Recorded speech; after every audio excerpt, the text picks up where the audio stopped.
sesi yang keempat ini yang saya beri judul Pemimpin yang Berintegritas.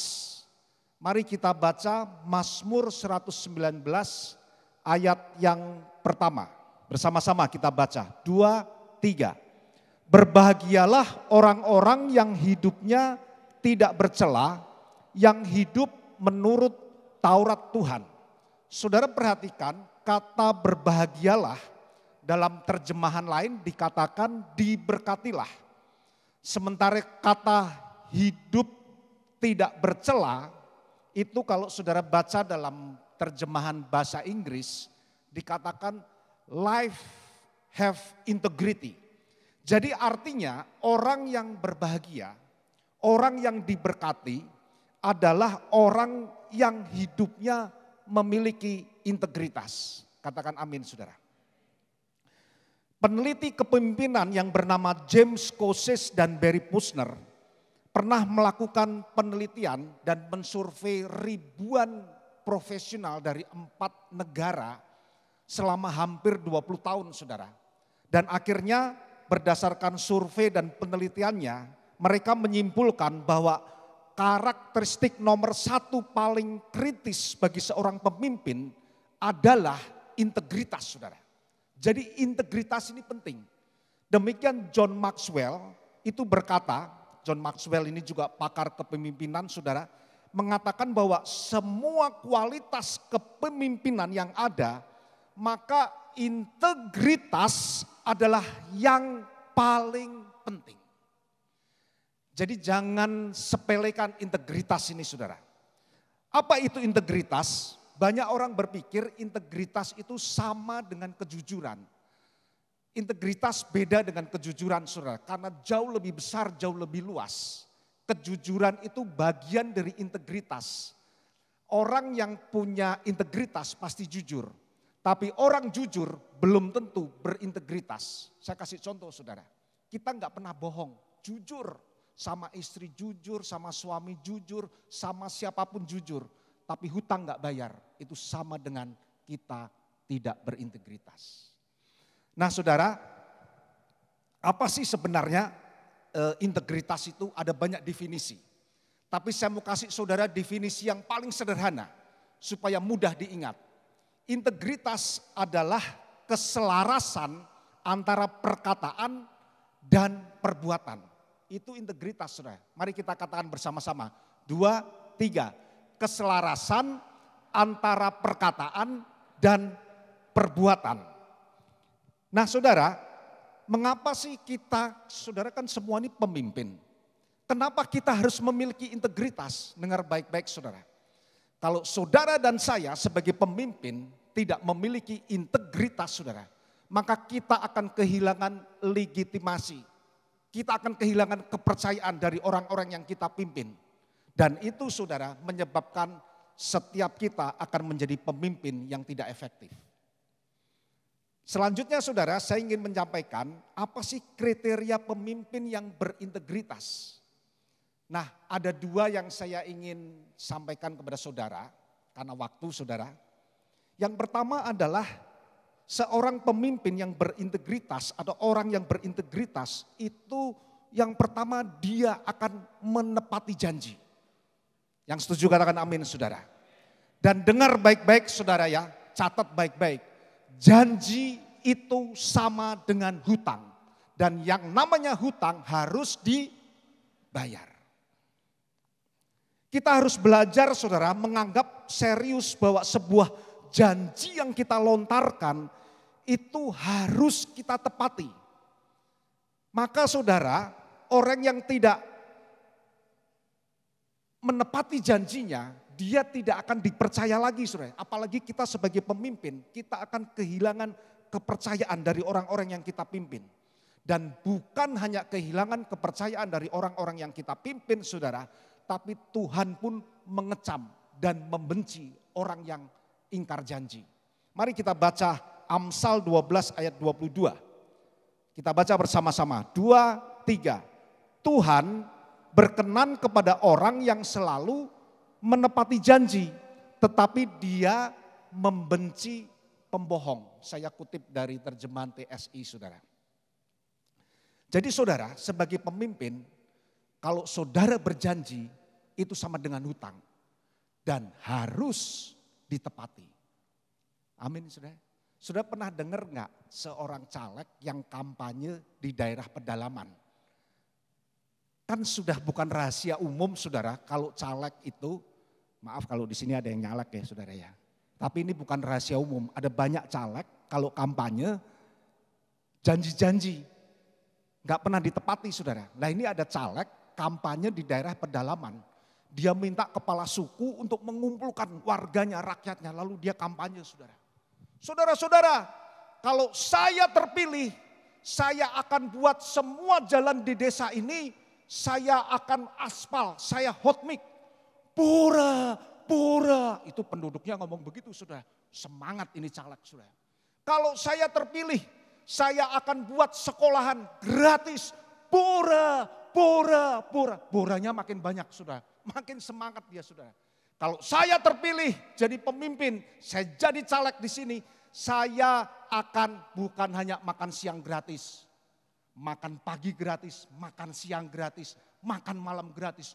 Pura, pura, pura. Wah ini caleg bangga saudara. Ya setelah kampanye dia turun dari panggung saudara, dia nggak sadar bahwa di dekat panggung situ ada kandang kerbau dan dia menginjak kotoran kerbau. Lalu yang mendampingi dia, ketua adat ini, penduduk itu sudah, dia bilang, aduh Pak, Bapak nggak hati-hati jalan. Itu sepatu Bapak kotor, nginjak bora kerbau. Itu untung calegnya, jantungnya kuat sudah. Kalau enggak dia pingsan. Ada di sini caleg, pemimpin yang seperti caleg ini saudara. Janji tinggal janji, bulan madu hanya mimpi. Saya katakan sudah ingat baik-baik. Kepimpinan kita akan efektif kalau kita menepati janji. Apa yang kita janjikan itu yang harus kita tepati. Yang setuju katakan amin saudara. Saya punya pengalaman saudara.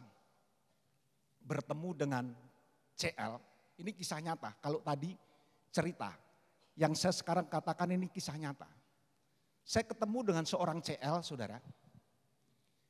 Yang tipenya begini, janji tinggal janji, bulan madu hanya mimpi saudara. Waktu saudara ingat enggak, lagi musim cincin akik itu saudara. Ya. Ingat ya, berapa tahun yang lalu ya. Saya pakai,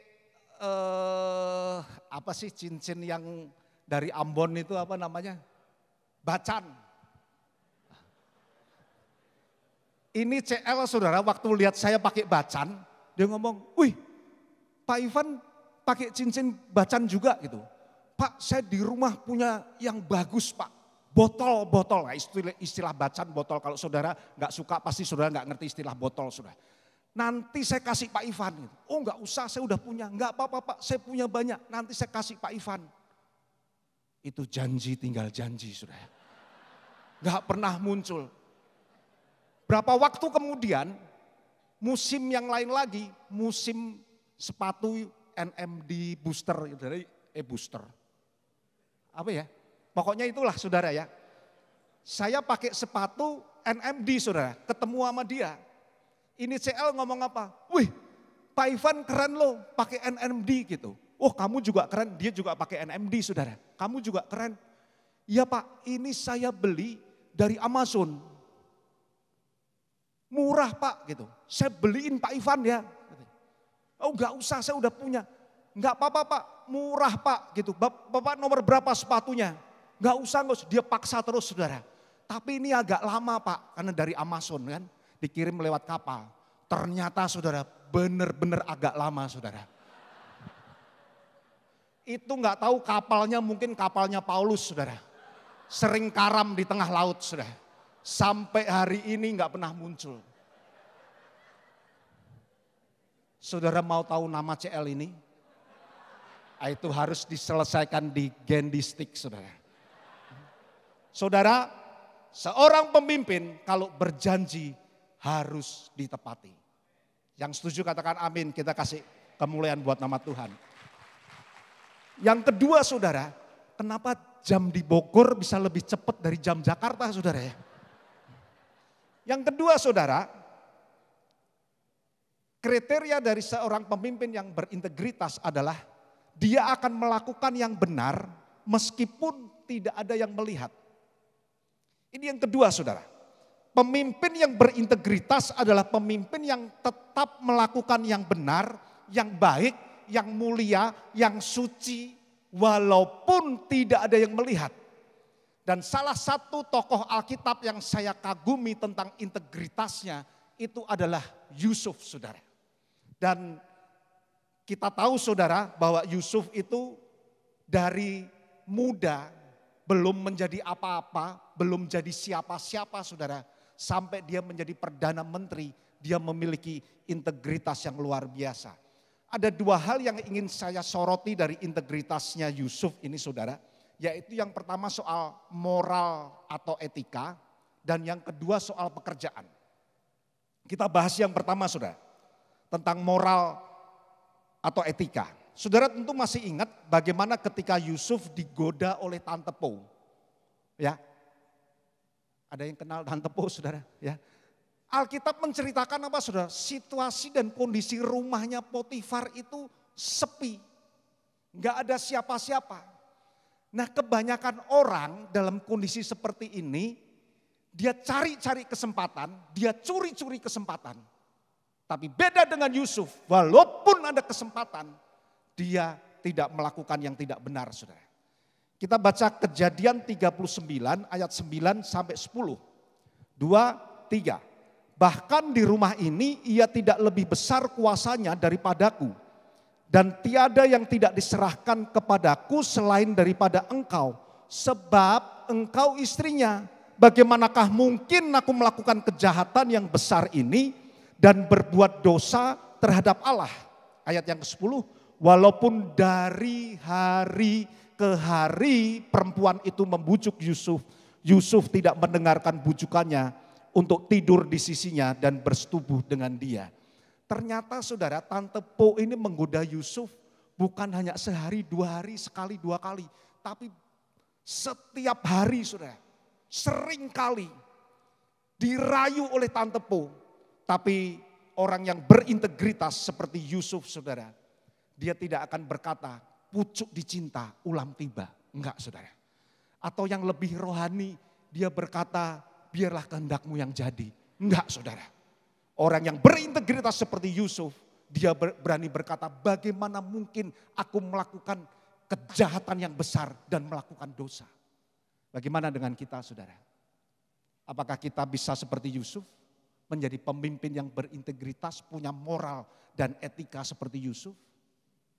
Kalau saudara ini CL yang cowok, saudara ya, pergi ditugaskan oleh kantornya keluar kota 2 minggu, jauh dari istri, jauh dari anak-anak, jauh dari siapapun. Lagi kangen-kangennya sama istri, di lobi hotel malam hari, didatangin perempuan miskin. Kenapa miskin, saudara? Karena dia nggak mampu beli kain yang panjang, saudara. Harusnya 3 meter, dia cuma mampu beli 1 meter, saudara. Dan digoda. Dalam kondisi seperti ini, apa yang bisa kita lakukan? Apakah kita bisa seperti Yusuf berkata, bagaimana mungkin aku melakukan kejahatan yang besar dan melakukan dosa? Atau seperti tadi, ya Tuhan biarlah kehendakmu yang jadi di bumi dan di surga. Udah salah pakai ayat lagi, saudara.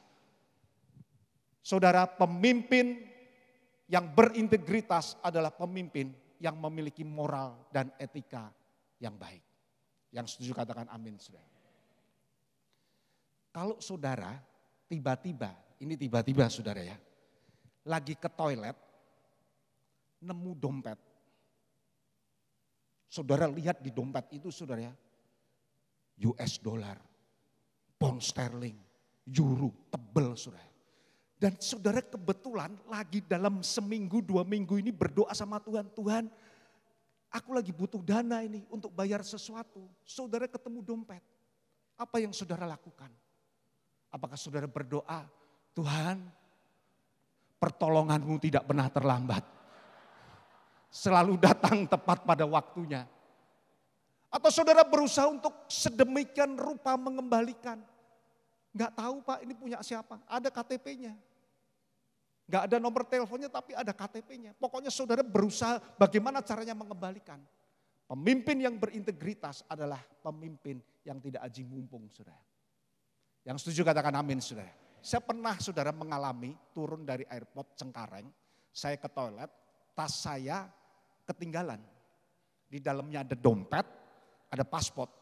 Saya nggak sadar saudara, keluar aja. Sampai dekat imigrasi, baru saya sadar, tas saya ketinggalan.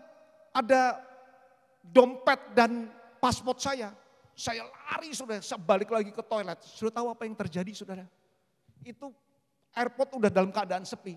Ada seorang bapak, dia nungguin saudara, bawa tas saya. Begitu dia lihat saya lari, Pak ini tasnya ya. Ini adalah contoh orang yang berintegritas. Dia tahu pasti balik kok. Pasti balik karena ada paspornya, mungkin dia sudah buka saudara. Ya saudara, ini soal moral dan etika. Sekali lagi, pemimpin yang berintegritas, orang yang berintegritas adalah pemimpin yang melakukan kebenaran walaupun tidak ada yang melihat. Yang kedua saudara, yang saya ingin soroti dari Yusuf, di mana kita bisa belajar bersama-sama adalah tentang pekerjaannya saudara. Ya, kalau kita baca ayat sebelumnya, maka kita akan belajar dan melihat bahwa Yusuf itu adalah pribadi yang berintegritas, bukan hanya dalam soal moral dan etika saudara, tapi pekerjaan yang dilakukan itu semua dilakukan dengan benar, dengan baik, dengan beres saudara, tanpa ada yang mengawasi. Mari kita lihat Kejadian 39 ayat yang ke-6. Kita baca saudara, 2, 3. Segala miliknya diserahkannya pada kekuasaan Yusuf. Dan dengan bantuan Yusuf, ia, Potifar saudara, tidak usah lagi mengatur apa-apapun selain dari makanannya sendiri. Saudara perhatikan, segala miliknya Potifar, asetnya, propertinya, uangnya, benda-benda yang berharga itu diserahkan kepada Yusuf. Dan Yusuf mengerjakannya dengan baik dan penuh tanggung jawab. Tidak ada yang rusak, tidak ada yang hilang, tidak ada yang dikorup saudara. Semuanya dikerjakan dengan baik dan penuh tanggung jawab. Saya ingin katakan kepada saudara sebagai pemimpin, sebagai MCL dan CL. Kita juga harus bertanggung jawab terhadap setiap tugas yang diembankan kepada kita. Yang setuju katakan amin saudara. Dan saya punya keyakinan begini saudara. Kalau saudara dalam pelayanan mengerjakan sesuatu dengan baik, dengan penuh tanggung jawab, maka saudara di bisnis, di marketplace, saudara akan menjadi orang-orang yang akan diberkati. Sebab pelayanan itu menjadi ukuran saudara berhasil atau tidak di marketplace. Yang setuju katakan amin saudara. Kita kasih kemuliaan buat nama Tuhan. Makanya begini saudara, sebagai MCL dan CL, saudara itu melakukan tugas dan kewajiban bukan karena di absen. Kalau ada orang, waduh saya harus kor karena nanti di absen ini, absennya bolong. Itu levelnya rendah saudara, sorry to say. Tapi kalau kita, ini memang tugas dan tanggung jawab saya, mau di absen kayak, mau enggak kayak, tetap kita melakukan tugas dan tanggung jawab kita, itu adalah pemimpin yang berintegritas. Maka saudara, jangan sedikit-sedikit libur. Gerimis sedikit libur. Anjing melahirkan libur. Pembantu pilek libur. Itu kan namanya kita menjadi pemimpin yang tidak berintegritas saudara. Karena kita punya tanggung jawab loh terhadap orang-orang yang kita pimpin, core member kita. Betul nggak saudara? Ya, jadi walaupun tidak ada orang yang melihat, walaupun tidak di absen, walaupun tidak ada yang mengawasi saudara, kita akan melakukan pekerjaan kita dengan baik, benar, dan penuh tanggung jawab. Saya mau mengakhiri saudara dengan mengeluarkan unek-unek saya. Supaya saya tidak kepahitan saudara. Waktu saya tinggal 4 menit. Saya mau ngomong soal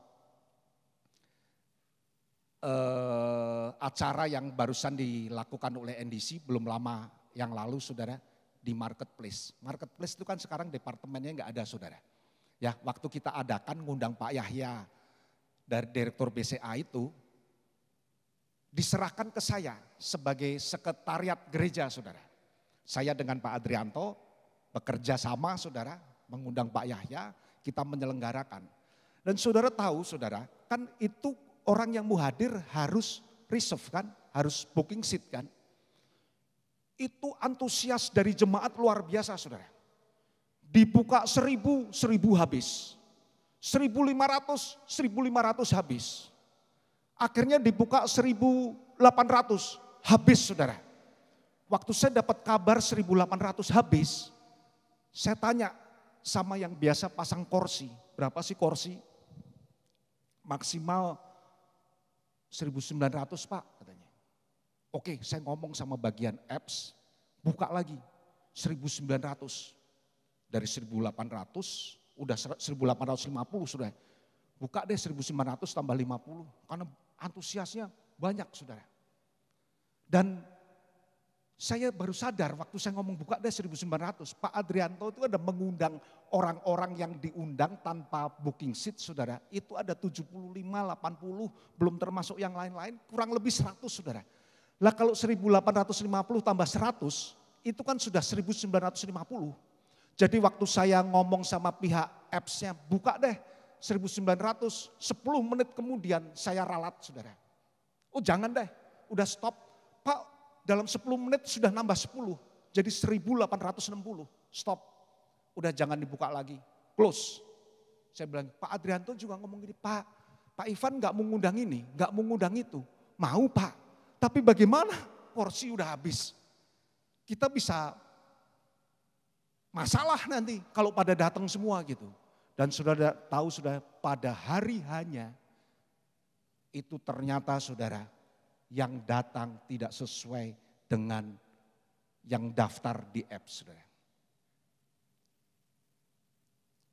Itu yang membuat saya sekarang mengeluarkan unek-unek saya kepada saudara. Model begini saudara, ini adalah model orang yang tidak bertanggung jawab. Tidak berintegritas, dia anggap sepele.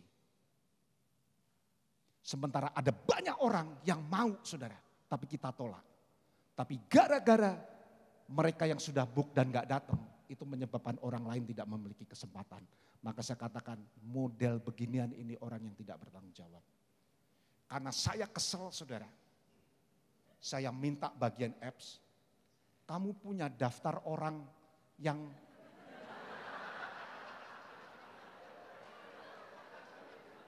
book tapi nggak hadir. Punya Pak Ivan, tolong print. Saudara tahu nggak?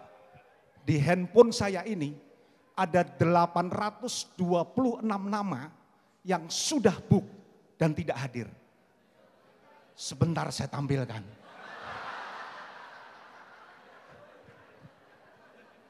Dan untung saudara, untung saya baca itu per abjad A, B, nama Budi banyak nih di sini. C, saya tahu semua saudara. 826 dari 1860, 826 tidak hadir. Gimana saya nggak kepahitan saudara. 826 dan saya tahu. Dan beruntung saudara, saya lihat di sini tidak ada namanya di sini saudara. Saudara jangan tepuk tangan dulu karena saya nggak kenal nama-nama saudara. Jadi saya tidak tahu. Saudara, sekali lagi saudara, waktu saya sudah habis. Jadilah pemimpin yang berintegritas. Selamat menjadi pemimpin yang berintegritas. Tuhan Yesus memberkati.